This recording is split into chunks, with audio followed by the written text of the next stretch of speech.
I'm Lucas Eileen. I'm an artist from Wollongong. For the Artist Pharma Scientist project, I've been working with Alan Yeomans. And Alan is an inventor who lives on the Gold Coast. He's 87 years old and he's from the Yeomans farming family, or the Yeomans family of innovation. They invented Keyline Agriculture, which is one of the forerunners of permaculture and sustainable agriculture in Australia. And Alan, even now in his 80s, is continuing to innovate and invent new machines to encourage sustainable agriculture practices.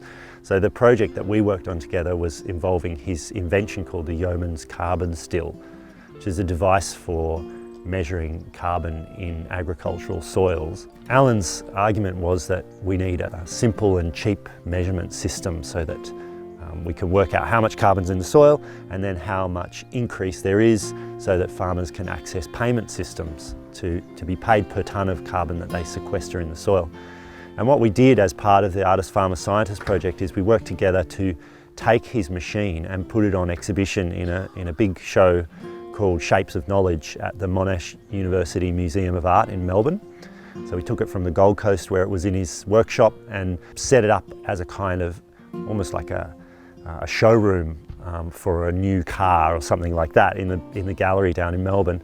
And in there we plumbed it into the extraction system, and we were testing soil samples live in the gallery to demonstrate how the machine works, and had lots of public programs and events. Took people out on a bus out to a farm where a farmer called Niels Olsen is doing carbon farming and has received payments for sequestering carbon, and got Alan to interact with lots of science students and art students and design students, and have meetings with people about how his system works and how it can be a piece of the puzzle for encouraging soil carbon sequestration.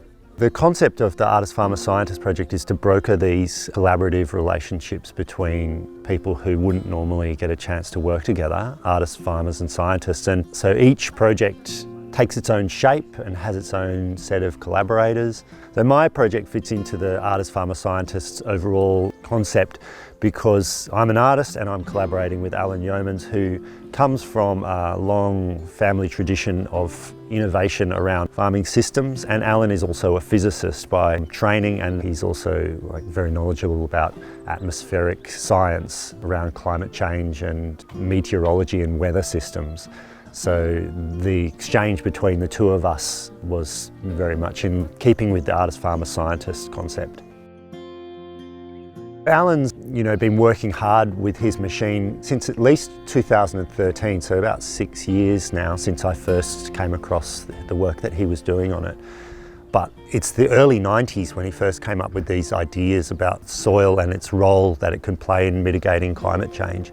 So part of what I was hoping to do was to accelerate the process by which his machine could move towards being ratified by the government as a legitimate tool for measuring soil carbon. Through this project, we managed to get Alan to have meetings with relevant people who are environmental lawyers, people in politics, people in the carbon farming movements, other farmers and Indigenous landowners, to give him the opportunity to understand that sort of social landscape of the people that he needs to talk to continue trying to get his machine ratified. It's been really great to have the opportunity to collaborate with someone like Alan. It's outside of both of our comfort zones to work like that with people that have completely different sets of normal, what they consider to be normal in their own daily practices.